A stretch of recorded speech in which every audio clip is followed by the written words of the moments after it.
ঘটনাটি কি সেই ব্যক্তির মতো যে একটি বস্তির পাশ দিয়ে যাবার সময় যখন দেখল তা বিধ্বস্ত হয়ে আপন অস্তিত্বের উপর মুখ থুবড়ে পড়ে আছে, তখন সে ব্যক্তি বলল, এ মৃত জনপদকে কিভাবে আল্লাহ তাআলা আবার পুনরুজ্জীবন দান করবেন? এক পর্যায়ে আল্লাহ তাআলা সত্যি সত্যি তাকে মৃত্যু দান করলেন এবং এভাবেই তাকে 100 বছর ধরে মৃত ফেলে রাখলেন। অতঃপর তাকে পুনরায় জীবিত করলেন। এবার জিজ্ঞেস করলেন, বলতে পারো তুমি কতকাল মৃত অবস্থায় কাটিয়েছ? সে বলল, আমি একদিন কিংবা একদিনের কিছু অংশ মৃত অবস্থায় কাটিয়েছি। আল্লাহ তাআলা বললেন, বরং এমনি অবস্থায় তুমি 100 বছর কাটিয়ে দিয়েছ। তাকিয়ে দেখো তোমার নিজস্ব খাবার ও পানীয়ের দিকে, দেখবে তা বিন্দুমাত্র পচেনি। তোমার গাধাটির দিকেও দেখো, তাও একই অবস্থায় আছে। আমি এসব এজন্যই দেখালাম যেন আমি তোমাকে মানুষদের জন্য পরকালীন জীবনের একটি জীবন্ত প্রমাণ হিসেবে উপস্থাপন করতে পারি। এই মৃত জীবের হাড় পাঁজরগুলোর দিকে তাকিয়ে দেখো, তুমি নিজেই দেখতে পাবে আমি কিভাবে তা একটার সাথে আরেকটা জোড়া লাগিয়ে নতুন জীবন দিয়েছি। অতঃপর কিভাবে তাকে আমি গোশতের পোশাক পরিয়ে দিয়েছি।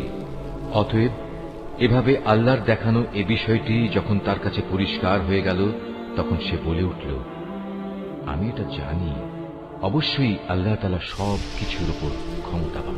আরো স্মরণ করো যখন ইব্রাহিম বলল, হে মালিক, মৃতকে তুমি কিভাবে পুনরায় জীবিত করো তা আমাকে একটু দেখিয়ে দাও। আল্লাহ তাআলা বললেন, কেন, না দেখে কি তুমি বিশ্বাস করো না? ইব্রাহিম বলল, হ্যাঁ প্রভু, আমি বিশ্বাস করি, কিন্তু এর দ্বারা আমার মন একটু সান্ত্বনা পাবে, এই যা। আল্লাহ তাআলা বললেন, তুমি বরং এক কাজ করো, 4টি পাখি ধরে আনো, অতঃপর আস্তে আস্তে এই পাখিগুলোকে তোমার কাছে পোষ মানিয়ে নাও, যাতে ওদের নাম তোমার কাছে পরিচিত হয়ে যায়। তারপর তাদের শরীর কেটে কয়েক টুকরা ভাগ করো, তাদের কাটা এক একটি টুকরো এক একটি পাহাড়ের উপর রেখে এসো। অতঃপর ওদের সবার নাম ধরে তুমি ডাকো, দেখবে জীবন্ত পাখিতে পরিণত হয়ে ওরা তোমার কাছে দৌড়ে আসবে।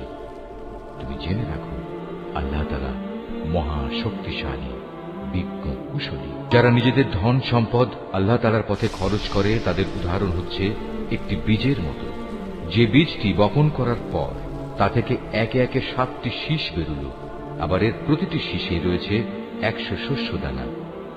আসলে আল্লাহ তাআলা যাকে চান তাকে বহু গুণ বৃদ্ধি করে দেন। আল্লাহ তাআলা অনেক প্রশস্ত, অনেক বিজ্ঞ। যারা আল্লাহ তাআলার পথে নিজেদের ধন সম্পদ ব্যয় করে এবং ব্যয় করে তা প্রচার করে বেড়ায় না, খোঁটা দেয় না এবং কষ্টও দেয় না, এজন্য তাদের মালিকদের কাছে তাদের জন্য পুরস্কার সংরক্ষিত রয়েছে। শেষ বিচারের দিন এদের কোনো ভয় নেই। তাদের সেদিন দুশ্চিন্তাগ্রস্ত হতে হবে না। একটুখানি সুন্দর কথা বলা এবং উদারতা দেখিয়ে ক্ষমা করে দেয়া সেই দানের চাইতে অনেক ভালো। যে দানের পরিণামে কষ্টই আসে, আল্লাহ তাআলা কারোরই মুখাপেক্ষী নন, তিনি পরম ধৈর্যশীল বটে। হে ঈমানদার বান্দারা, তোমরা উপকারের খোঁটা দিয়ে এবং অনুগৃহীত ব্যক্তিকে কষ্ট দিয়ে তোমাদের দান সদকা বরবাদ করে দিও না, ঠিক সেই হতভাগ্য ব্যক্তির মতো যে শুধু লোক দেখানোর উদ্দেশ্যে দান করে। সে আল্লাহ তাআলা ও পরকালের উপর বিশ্বাস করে না। তার দানের উদাহরণ হচ্ছে যেন একটি মসৃণ শিলাখণ্ডের উপর কিছু মাটির আবরণ পড়ল, সেখানে মুষলধারে বৃষ্টিপাত হল, অতঃপর তা পাথরটিকে শক্ত করিয়ে রেখে গেল। দান খয়রাত করে তারা যা কিছু অর্জন করল, তা দিয়ে তারা কিছুই করতে পারল না। আর যারা আল্লাহকে বিশ্বাস করে না, আল্লাহ তাআলা তাদের কখনো সঠিক পথ দেখান না। অপরদিকে যারা আল্লাহ তাআলার সন্তুষ্টির জন্য এবং নিজেদের মানসিক অবস্থা আল্লাহর পথে সুদৃঢ় রাখার জন্য নিজেদের ধন সম্পদ ব্যয় করে, তাদের উদাহরণ হচ্ছে যেন তা কোনো উঁচু পাহাড়ের উপত্যকায় একটি সুসজ্জিত ফসলের বাগান। যদি সেখানে প্রবল বৃষ্টিপাত হয়, তাহলে ফসলের পরিমাণ দ্বিগুণ হয়। আর প্রবল বৃষ্টিপাত না হলেও বৃষ্টির শিশির বিন্দুগুলোই ফসলের জন্য যথেষ্ট হয়। আল্লাহ তাআলা ভালো করে পর্যবেক্ষণ করেন তোমরা কে কি কাজ করো। তোমাদের কেউ কি চাইবে যে তার কাছে ফলে ফুলে সুশোভিত একটি বাগান থাকুক, যাতে খেজুর ও আঙুর সহ বিভিন্ন ধরনের ফলমূল থাকবে, তার তলদেশ দিয়ে আবার প্রবহমান থাকবে কতিপয় ঝর্ণাধারা, আর এর ফল ভোগ করার আগেই বাগানের মালিক বয়সের ভারে নুয়ে পড়বে এবং তার কিছু দুর্বল সন্তান থাকবে। এই অবস্থায় হঠাৎ করে এক আগুনে বাতাস এসে তার সব স্বপ্ন জ্বালিয়ে দিয়ে যাবে। এভাবেই আল্লাহ তাআলা তার নিদর্শনগুলো তোমাদের কাছে সুস্পষ্টভাবে বর্ণনা করেন, যাতে তোমরা আল্লাহ তাআলার এসব কথার উপর চিন্তা গবেষণা করতে পারো। হে ঈমানদার লোকেরা, তোমরা নিজেরা যা অর্জন করেছ সে পবিত্র সম্পদ এবং যা আমি জমিনের ভেতর থেকে তোমাদের জন্য বের করে এনেছি তার থেকে একটি উৎকৃষ্ট অংশ আল্লাহর পথে ব্যয় করো। আল্লাহর জন্য এমন নিকৃষ্টতম জিনিসগুলো বেছে রেখে তার থেকে ব্যয় করো না, যা অন্যরা তোমাদের দিলে তোমরা তা গ্রহণ করবে না। অবশ্য যা কিছু তোমরা অনিচ্ছাকৃতভাবে গ্রহণ করো তা আলাদা। তোমরা জেনে রেখো, আল্লাহ তাআলা তোমাদের দানের মুখাপেক্ষী নন, সব প্রশংসার মালিক তো তিনিই। শয়তান সব সময় তোমাদের অভাব অনটনের ভয় দেখাবে এবং সে নানাবিধ অশ্লীল কর্মকাণ্ডের আদেশ দেবে। আর আল্লাহ তাআলা তোমাদের তার কাছ থেকে অসীম বরকত ও ক্ষমার প্রতিশ্রুতি দিচ্ছেন এবং সেদিকেই তিনি তোমাদের ডাকছেন। আল্লাহ তাআলা প্রাচুর্যময় ও সম্যক অবগত। আল্লাহ তাআলা যাকে চান তাকে একান্তভাবে তার পক্ষ থেকে বিশেষ জ্ঞান দান করেন। আর যে ব্যক্তিকে আল্লাহ তাআলার সেই বিশেষ জ্ঞান দেওয়া হল, সে যেন মনে করে তাকে প্রচুর কল্যাণ দান করা হয়েছে। আর প্রজ্ঞা সম্পন্ন ব্যক্তি ছাড়া আল্লাহর এসব কথা থেকে অন্য কেউ কোনো শিক্ষায় গ্রহণ করতে পারে না। তোমরা যা কিছু খরচ করো আর যা কিছু খরচ করার জন্য মানত করো, আল্লাহ তাআলা অবশ্যই তা ভালো করেই জানেন। জালেমদের আসলে কোনো সাহায্যকারী নেই। আল্লাহ তাআলা সন্তুষ্টির জন্য তোমরা যা কিছু দান করো তা যদি প্রকাশ্যভাবে মানুষদের সামনে করো তা ভালো কথা, তাতে কোনো দোষ নেই। তবে যদি তোমরা তা মানুষদের কাছে গোপন রাখো এবং চুপে চুপে অসহায়দের দিয়ে দাও, তাহলে তোমাদের জন্য উত্তম। এ দানের কারণে আল্লাহ তাআলা তোমাদের বহুবিধ গুনাহ খাতা মুছে দেবেন। আর তোমরা যাই করো না কেন, আল্লাহ তাআলা সবকিছু সম্পর্কে ওয়াকিবহাল রয়েছেন। যারা তোমার কথা শোনে না, তাদের হেদায়েতের দায়িত্ব তোমার উপর নয়, তবে আল্লাহ তাআলা যাকে চান তাকেই সঠিক পথ দেখান। তোমরা যা দান সদকা করো এটা তোমাদের জন্যই কল্যাণকর, কারণ তোমরা তো এজন্যই খরচ করো যেন আল্লাহর সন্তুষ্টি অর্জন করতে পারো। তোমরা আজ যা কিছু দান করবে, আগামীকাল তার পুরোপুরি পুরস্কার তোমাদের আদায় করে দেয়া হবে। সেদিন তোমাদের উপর কোন রকম জুলুম করা হবে না। দান সদকা তো তোমাদের মাঝে এমন কিছু গরিব মানুষের জন্য, যারা আল্লাহর পথে এমনভাবে ব্যাপৃত, যারা নিজেদের জন্য জমিনের বুকে চেষ্টা সাধনা করতে পারে না। আত্মসম্মান বোধের কারণে কিছু চায় না বলে অজ্ঞ মূর্খ লোকেরা এদের মনে করে এরা বুঝি সচ্ছল, কিন্তু তুমি এদের বাহ্যিক চেহারা দেখেই এদের সঠিক অবস্থা বুঝে নিতে পারো। এরা মানুষদের কাছ থেকে কাকুতি মিনতি করে ভিক্ষা করতে পারে না। তোমরা যা কিছুই খরচ করবে, আল্লাহ তাআলা তার যথার্থ বিনিময় দেবেন, কারণ তিনি সবকিছু দেখেন। যারা দিনরাত প্রকাশ্যে ও সঙ্গোপনে নিজেদের মাল সম্পদ ব্যয় করে, তাদের মালিকের দরবারে তাদের এ দানের প্রতিফল সুরক্ষিত রয়েছে। তাদের উপর কোন রকম ভয়ভীতি থাকবে না, তারা চিন্তিতও হবে না। যারা সুদ খায় তারা মাথা উঁচু করে দাঁড়াতে পারবে না, দাঁড়ালেও তার দাঁড়ানো হবে সে ব্যক্তির মতো যাকে শয়তান নিজস্ব পরশ দিয়ে দুনিয়ার লোভ লালসায় মোহাচ্ছন্ন করে রেখেছে। এটা এই কারণে যেহেতু এরা বলে ব্যবসা বাণিজ্য তো সুদের মতোই একটা কারবারের নাম, অথচ আল্লাহ তাআলা ব্যবসা হালাল করেছেন এবং সুদকে হারাম করেছেন। তাই তোমাদের যার যার কাছে তার মালিকের পক্ষ থেকে সুদ সংক্রান্ত এই উপদেশ পৌঁছেছে, সে অতঃপর সুদের কারবার থেকে বিরত থাকবে। আগে এ আদেশ আসা পর্যন্ত যে সুদ সে খেয়েছে তা তো তার জন্য অতিবাহিত হয়েই গেছে। তার ব্যাপার একান্তই আল্লাহ তাআলার সিদ্ধান্তের উপর। কিন্তু এরপর যে ব্যক্তি আবার সুদী কারবারে ফিরে আসবে, তারা অবশ্যই জাহান্নামের অধিবাসী হবে, সেখানে তারা চিরদিন থাকবে। আল্লাহ তাআলা সুদ নিশ্চিহ্ন করেন, অপরদিকে দান সৎকার পবিত্র কাজকে তিনি উত্তরোত্তর বৃদ্ধি করেন। আল্লাহ তাআলা তার নিয়ামতের প্রতি অকৃতজ্ঞ পাপিষ্ঠ ব্যক্তিদের কখনো পছন্দ করেন না। তবে যারা সত্যিকার অর্থে আল্লাহ তাআলার উপর ঈমান এনেছে এবং ভালো কাজ করেছে, নামাজ প্রতিষ্ঠা করেছে, যাকাত আদায় করেছে, তাদের সেদিন কোনো ভয় থাকবে না, তারা সেদিন চিন্তিতও হবে না। হে ঈমানদার লোকেরা, তোমরা সুদের ব্যাপারে আল্লাহকে ভয় করো। আগের সুদী কারবারের যেসব বকেয়া আছে তোমরা তা ছেড়ে দাও, যদি সত্যিই তোমরা আল্লাহর উপর ঈমান আনো।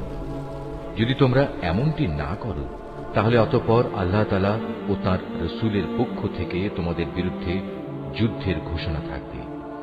আর যদি এখনো তোমরা আল্লাহর দিকে ফিরে আসো, তাহলে তোমরা তোমাদের মূলধন ফিরে পাবার অধিকারী হবে। সুদী কারবার দ্বারা অন্যের উপর জুলুম করো না, তোমাদের উপরও অতঃপর সুদের জুলুম করা হবে না।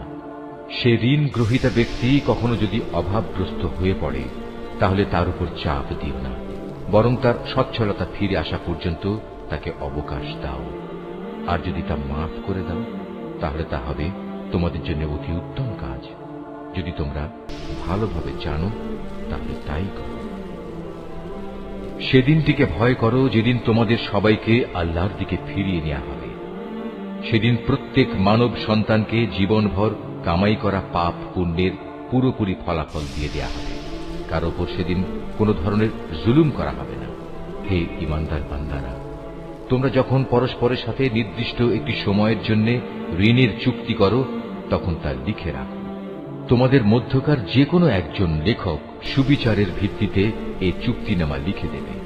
যাকে আল্লাহ তাআলা লেখা শিখিয়েছেন, সে যেন কখনো লিখতে অস্বীকৃতি না জানায়।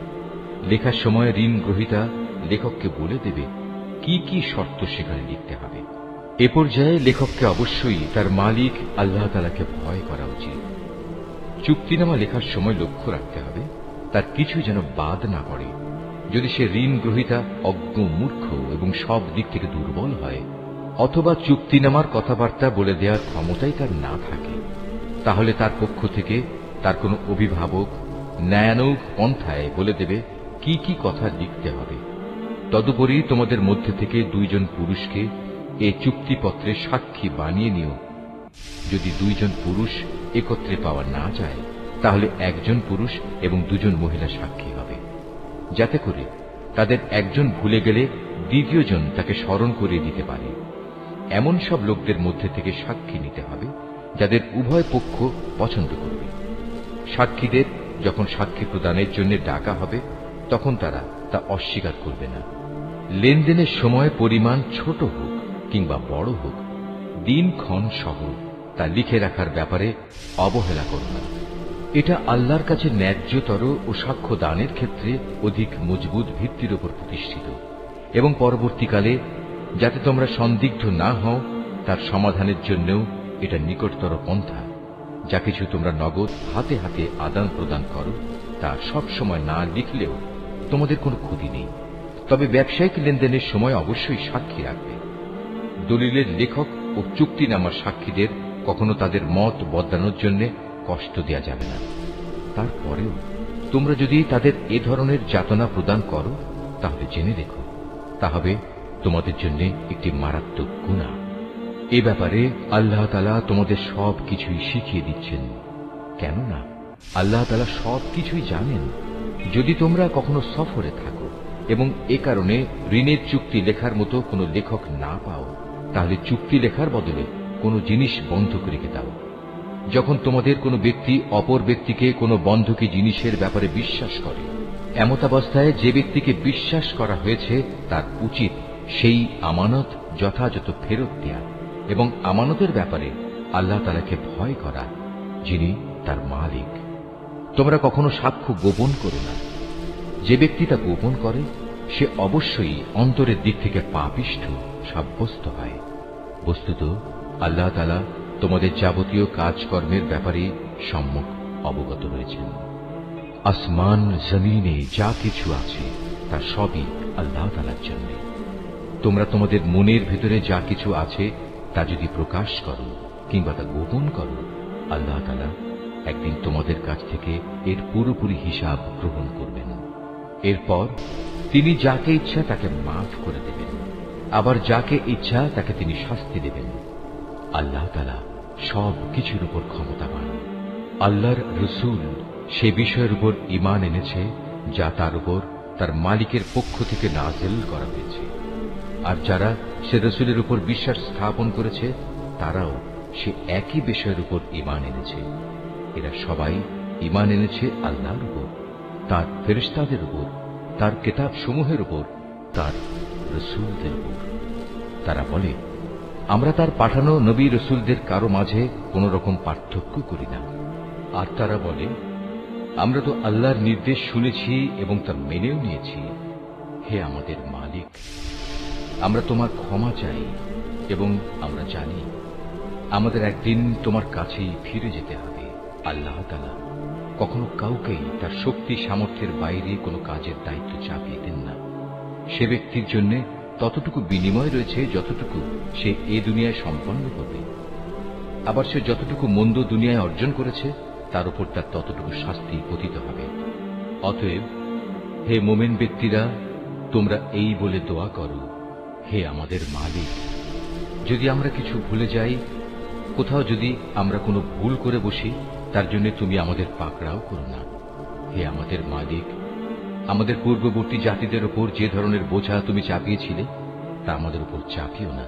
হে আমাদের মালিক, যে বোঝা বইবার সামর্থ্য আমাদের নেই তা তুমি আমাদের উপর চাপিয়ে দিও না। তুমি আমাদের উপর মেহেরবানি করো, তুমি আমাদের মাফ করে দাও, আমাদের উপর তুমি দয়া করো। তুমি আমাদের একমাত্র আশ্রয়দাতা বন্ধু। অতএব কাফেরদের মোকাবেলায় তুমি আমাদের সাহায্য করো।